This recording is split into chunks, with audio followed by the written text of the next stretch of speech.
嗨，大家好，我是躺平叔，今天是2026年3月20号，这一期咱们继續胡聊胡適、胡指、胡 A 還有胡一進老師我們的胡適可以說給散戶又來了一個當頭一棒繼昨天黑色星期四，今天免費又送了一個黑色星期五這簡直是買一送一市場全天衝高回落，截至收盤滬指跌 1.24%， 深成指跌 0.25%， 創業板指數漲 1.3%， 非常有意思創業板還創新高，但是滬指已經破了4000點，並且跌破這個半年線。從這滬指可以看下午就是加速下跌，一副跳水的走勢創業板指數也創了年內新高就是2026年的一個新高之後，馬上開始跳水。滬深兩市成交額 2.29 萬億，雖然不算多吧，但是跟昨天相比那也多了1700億，也就是說在昨天的基礎上又是放量下跌那這個對散戶的打擊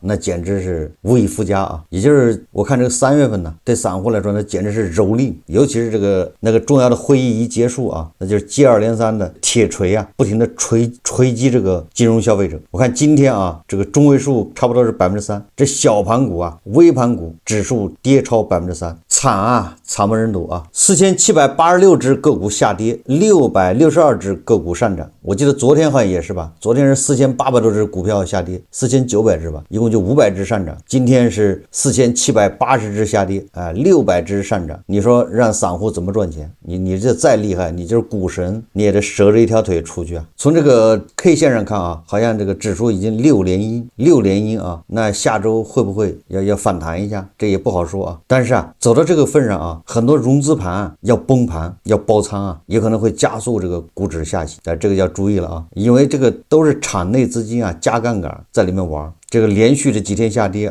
尤其這2天，如果下周一再跌個 1% 跌個50點，那可能很多融資盤就爆倉，到時候就會加速下跌，這個叫割肉強制平倉那今天一下跌很多人就找原因有的人分析說這個是因為散戶這個頻繁操作，有人說是量化基金在這搗鬼，有人說是因為這個波斯灣局勢這個雙方開始互相炸這個石油設施導致的。還有人說這是美聯儲那個鮑威爾說了看樣子今年不打算降息了，說美聯儲不降息導致的。總之各種各樣的原因但是很少有人像我這樣的，對吧？咱們要說根本原因，根本原因是你這個市場它有問題。剛才說的那些都是表面原因，你這個市場有問題你是沙灘上建高樓，所以說它哪一天垮下來都是正常的，对吧？不垮才是反常的。至於它哪一天垮誰不知道，對吧？不要扯什麼中東不要扯什麼地緣政治，那些都是表面現象。你這個市場自身，对吧？一身的病還沒有治好，就不是一個健康的資本市场，就是来割韭菜玩的，就是讓韭菜來做貢獻的這麼一個市場。有很多韭菜覺得自己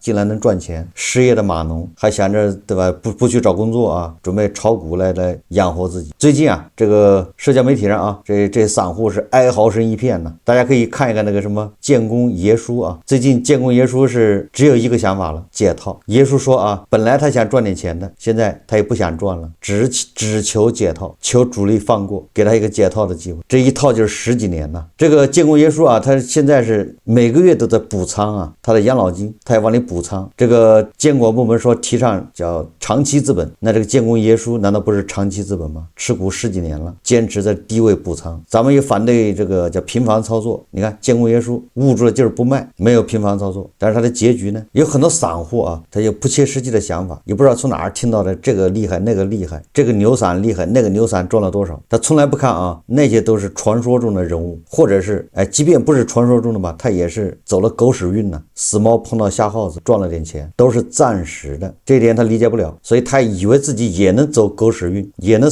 瞎猫碰到死耗子，結果呢，对吧？拿着自己的錢進來了，瞎貓沒碰到死耗子，碰到的是老鼠夾子。散戶就這樣稍微漲一點，立馬就眉飛色舞，神采飛揚，覺得自己是巴菲特，頭腦發熱，連國家隊都走了，對不對？國家隊都打招呼說我已經走了，不玩了，這幫人還在裡面弄，你說怎麼辦？國家隊都含淚把錢賺了都走了，他還在這兒殺红了眼在裡面賭。4000點保衛戰如期打響，看看下周能不能收復4000點同時也是4000點這個收費站模式已經開啟了指數能夠收復4000點，但是这個散戶的賬戶那可是回不來的這個我記得這個原東北證券那個經濟學家付鵬說過嘛，指數有可能就在4000點晃蕩，但是你的賬戶恐怕要損失30%，不要不信这完全有可能。這就是所謂的牛市啊。昨天啊，这个央行召開什麼擴大會議啊，還專門說了啊，央行說的啊，堅定維護股票、債券、外匯等金融市場平穩運行。結果你看啊，昨天還說了要維護這個股票啊市場的平穩運行，今天就給你來個暴跌。我們來看一個錢江晚報的報道啊，這個很有意思啊，說男子1188抄底100克黃金後傻眼，說避險資產黃金不漲反跌的原因。這個報道很有意思啊，他說啊，我不買的時候身邊人都說買黃金賺了，怎麼我一上車金價就跌了？難道真的是被我買崩了嗎？3月18號晚上9點多，杭州90後投資者鄭先生邊刷着中東局勢邊盯着黃金行情，忍不住在投資群裡接連發問。當時國際金價直線跳水，而在今天凌晨美聯儲決議鮑威爾講話後，金價更是最低跌至4803美元每盎司，創下2月6日以來最低水平。萬德數據顯示，截至3月18日收盤，當天現貨黃金價格暴跌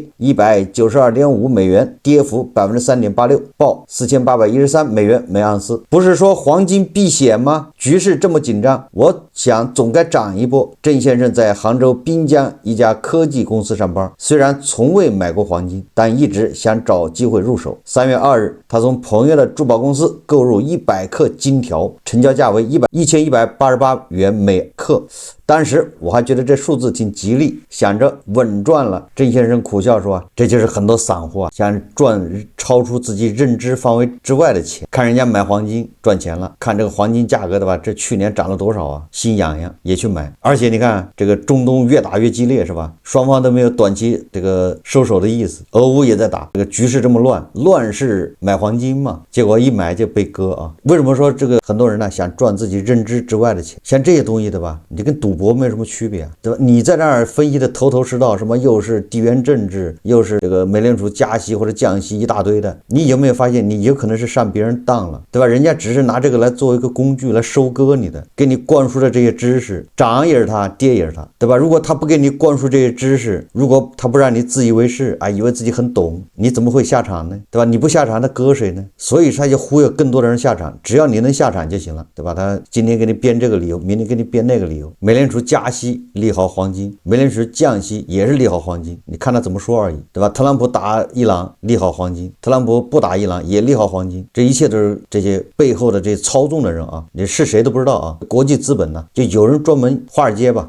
專門做空黃金或者做多，對手就是你這小韭菜。你說小韭菜都能摸得清楚這個黃金運行的規律，那你說還了得嗎？那你說華爾街或者各國的那些資本那些精英一天到晚的在幹啥呢？超級電腦在算啥呢？超級算力。所以我一直說啊，就這些市場咱不參與，咱是韭菜啊，你不參與他割不了你。我們再看看啊，這個前恆大首席經濟學家任澤平老師啊又來了啊，吆喝來了，說此輪牛市10年一遇。他說近期外資紛紛看好中國，居民存款搬家，基金銷售再現火爆，券商開戶大幅增長，韭菜啊茁壯成長，韭菜越來越多，這個鐮刀啊割起來那也是相當的這個滋潤呢。任澤平說啊，2024年924之前市場一片悲歌之中，我鮮明提出信心牛和東升西落，預判未來將啟動新一輪大牛市，引發廣泛關注和討論。時隔1年，牛市氣貫長紅，在爭議中跌創新高。這是繼2014年5000點不是夢之後，再次從宏觀層面成功預測牛市，那就說明他又說錯了唄。5000點不是夢，得了5000多少點呢？全軍覆沒是吧？這種夢叫噩夢啊，不如不做呢。任澤平老師說啊，他再一次從宏觀層面成功預測牛市，但是任澤平老師他知道這個牛市能賺到錢嗎？他說啊，未來是一輪什麼牛市？我認為是信心牛。信心牛什麼意思啊？就是我認為要漲，對吧？我認為經濟會好，有信心，因為相信的力量。這就是任澤平的觀點啊。這經濟學家叫信心牛啊。由於政策大幅超預期，帶來對中國資產和經濟前景信心的大幅扭轉，是對看多中國的獎賞，是對看空中國的打擊，物極必反，否極泰來。看多中國資產的現在都在賠錢，看空的怎麼叫打擊呢？看空的你不買對吧？你有什麼損失呢？只有看多的才倒霉，對不對？賠錢，因為咱們這不容許做空，對吧？沒有做空這一說嘛，所以你看空有啥關係啊？你又沒損失，你有啥損失呢？但是那些看多的，那些進去買的，現在是遍體鱗傷啊，傷痕累累，褲衩子都賠掉了。股市總是在絕望中重生，在爭議中上漲，在狂轟中崩盤。這是任澤平說的啊，他又中間自吹自擂啊，一大堆，這個都不重要，重要的我看他是怎麼判斷啊。任澤平判断啊，他說未來如果这輪牛市能夠持續，它需要幾個條件，這個牛市啊就能持續。哪幾個條件呢？宏觀政策繼續放鬆，貨幣政策繼續降息降準，財政政策繼續加大投資新基建，樓市政策需要大力度的放鬆，促進止跌回穩。更重要的是加強對民營經濟的保護，促進民間投資的復甦。如果同時出現業績改善和利率下降，則有望實現戴維斯雙擊。這些條件啊，表面上看是成立的，但實際上呢，這些不足以啊讓這個所謂的資本市場走牛市。任澤平說啊，牛市的終結有4大關鍵信號：第一個是估值過高，第二個是政策轉向，第三個是沒有增量資金流入，第四個是經濟復甦正尾。什麼意思呢？就是說啊，這個市場啊估值太高了，要麼就是咱們的宏觀政策轉向了，这個流动性收緊，第三個是沒有增量資金流入，第四個是啊這個你經濟沒有發展，經濟復甦啊是假的，那你這個牛市就終結了。牛市往往在最瘋狂的時候熄火，踩踏式出逃。任澤平寫了這麼多啊，但是他沒有談論這個所謂的牛市資本市場它的基礎，就是地基不牢啊，地動山搖。你說的這些東西啊，在美股是成立的，但是在胡市啊，你如果脫離了胡市它的基本面，你分析这個分析那個都是會大嘴巴，都會挨到鐵錘，因為它就不是個正常的市場。在一個不是正常的市場，你分析這個分析那個，實際上有的時候顯得可笑啊。就是任澤平啊，他就是猜對了這個牛市，指數牛市啊，從3000點到4000點，這1000點，你就猜到這個牛市有什麼用？你賺到錢了嗎？就任澤平自己能賺到錢嗎？有什麼意義呢？而對吧，相信了牛市的衝進去的都是傷痕累累，有幾個賺錢？如果一個市場啊是它指數走牛市，但是絕大部分投資者都在賠錢，這個牛市還能叫牛市嗎？難道賠錢的市场也叫牛市是嗎？牛市只說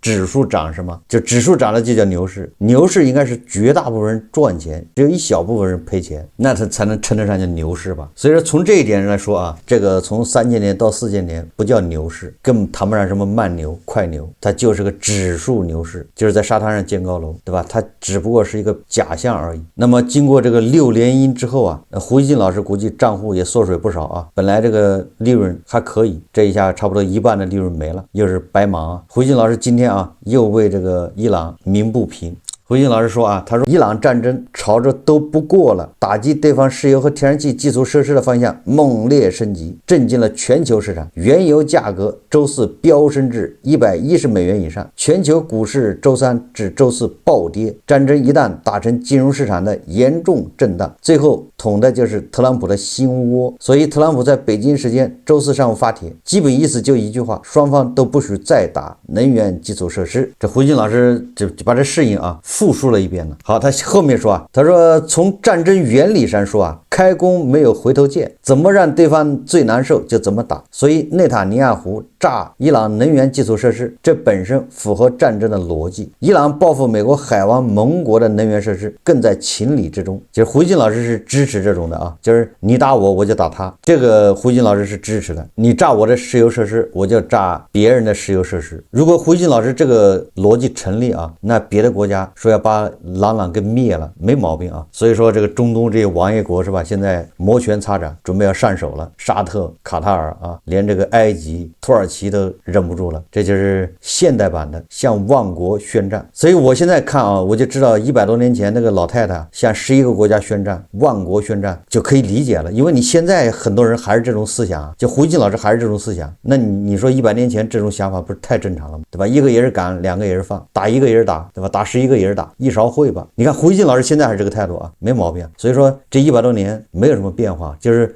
腦袋上的辮子剪了，心中的辮子並沒有剪掉。胡锡進老師還是小心翼翼地保留着他的辮子。胡锡进說啊，但這樣的升級又很不符合特朗普的政治利益，所以在這場戰爭中最擰巴的似乎就是華盛頓的政治圈了。我感覺似乎胡锡進老師的這個他那個油價沒漲啊，他加油價沒漲是嗎？符合胡锡進老師的利益，人家那邊還沒怎麼地呢。這胡锡進老師加油的價格據說是吧？說95號油要漲到10塊是嗎？反正這麼堅持下去啊，漲到10塊也很正常。這個按照胡锡進老師說法，那就還是符合他的利益的。胡锡進說啊，根子還是那個老問題，美國大多數人都認為不需要這場戰爭，為什麼特朗普普卻選擇輕率的開戰了呢？一種相當流行的解釋是，他被內塔尼亞胡誘導了 ，PUA 了，他打了一場自己競選2次執政初期反覆聲明自己厭惡的戰爭。如今在美國，有許多不知不覺陷進去，被綁架了，無奈支持戰爭的力量。原因就是不打則已，既然打了就得打贏。在沒有明確戰爭目標的時候，不打輸了不丟臉，就成了沒完沒了的目標。戰爭每天都在進展。老胡注意到，開始幾天，很多人都在預測戰爭可能很快結束，特朗普會找個台階啊，就是借坡下驢啊，宣布勝利，不打了。但是到了今天，有這種指望的人已經越來越少了，懷疑這場戰爭可能持久化，演變成另一場伊拉克戰爭的謹慎預測在增多。胡锦老師的這個錯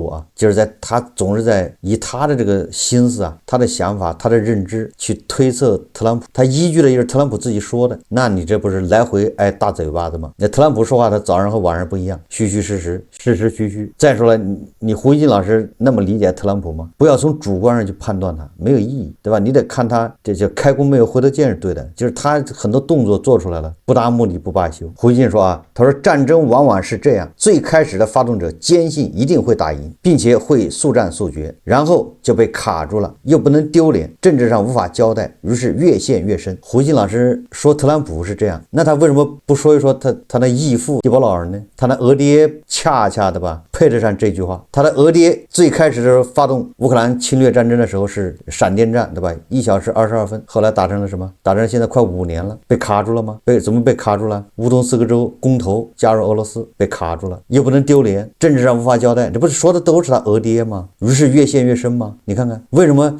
就把這個他非要安到特朗普頭上呢？明明是他俄爹頭上的事情，他非得安到特朗普頭上。特朗普他什麼時候說過速戰速決啊？特朗普說過嗎？在这特朗普說話也不靠譜，對不對？特朗普如果說堅持速戰速決的話，他怎麼可能對吧？林肯號派過去，然後又派福特號，福特號派過去之後，後面說要派布什號，人家後面是接連不斷的速戰速決，人家飛機对吧？往中東調了幾百架運輸機、加油機、預警機、電子干擾機。所以說啊，速戰速決不過是胡錦老師自己在那兒意淫，對吧？自己在那兒先立個目標，然後找這個論據。這是胡錦老師個人的認為啊，我相信我不知道誰會認為說美國說他會速戰速決，3天結束5天結束，人家說了先炸7天，對吧？先第一個療程炸完再說。這個以色列的參謀長說了，現在還沒到一半呢，後面還有更大的，對吧？只有胡錦老師自己在那兒啊，自己假設特朗普，幫特朗普設了個目標，然後說特朗普你沒達到，你失敗了。胡錦老師把這些話啊放到蒂博老人頭上，那是最恰當不過的，但他偏偏啊錯放到特朗普頭上了。他說特朗普政治上無法交代，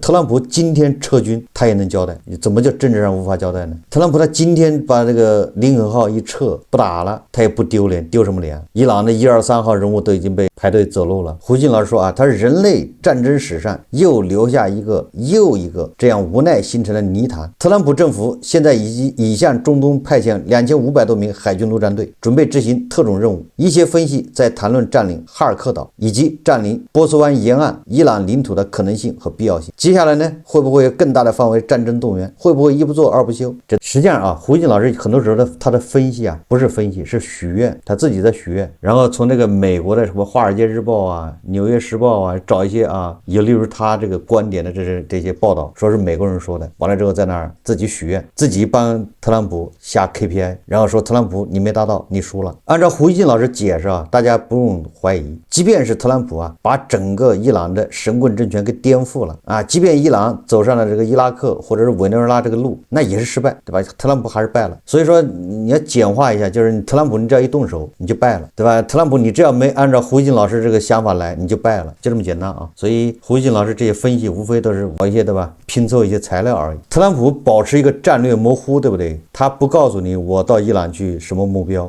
我的目標是沒有鈾濃縮，沒有彈道導彈，一會兒他又不是，一會兒說我的目標是要顛覆這個政權，一會兒又是別的目標，反正他是叫模糊啊，對吧？這種模糊說白了就是他隨時可以走，隨時可以停止，人走了也可以繼續打，下面也可以升級。這還沒完啊，胡錦老師又發了一個為俄爹洗白的帖子，這個帖子我就不多說了啊。總之啊，這個最近啊，西方有些媒體啊，也有美國的啊，但是也有俄羅斯的這些媒體啊，就說啊，特朗普為什麼這麼害怕普京啊，或者這麼對普京委曲求全？特朗普為什麼對澤連斯基施壓呀？就是因为啊，特朗普想联俄制中，对吧？美俄联手对付大國，也是特朗普要拉攏俄羅斯。這個說法也不是今天有啊，也不是去年，也不是前年，其實對吧，一直有。就美國它就有這麼一個學派，這個我想很多人都知道，對吧？這個什麼米爾斯海默是吧？還有很多人吧。美國它有各種各樣的派別啊，它有的一派它就支持要跟俄羅斯走得近，然後聯俄制中；有的派別是建議啊聯中制俄；有的派別認為這兩個一起揍，對吧？誰也別連誰，對吧？啊，有的派別是美國孤立主義，跟誰也不結盟，多了去了，對吧？你吵這有什麼意義呢？但是啊，這個胡錫進老師，他認真了，他為他的俄爹辯護，大概意思就是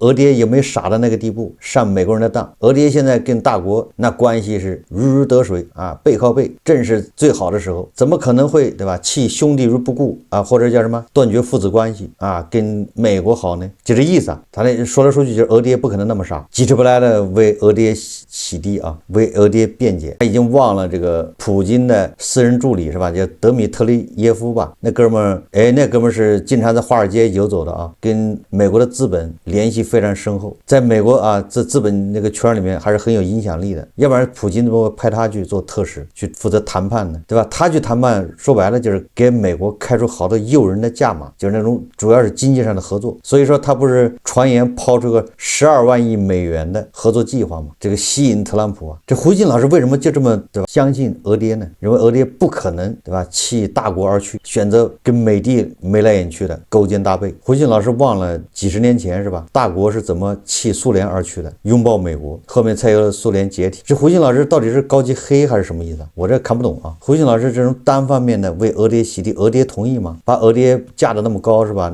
就是用道德綁架俄爹，關鍵俄爹不是這種人呢，俄爹不是那種道德就能約束得了的。俄爹到時候說，對吧？你能做初一，我就能做15啊。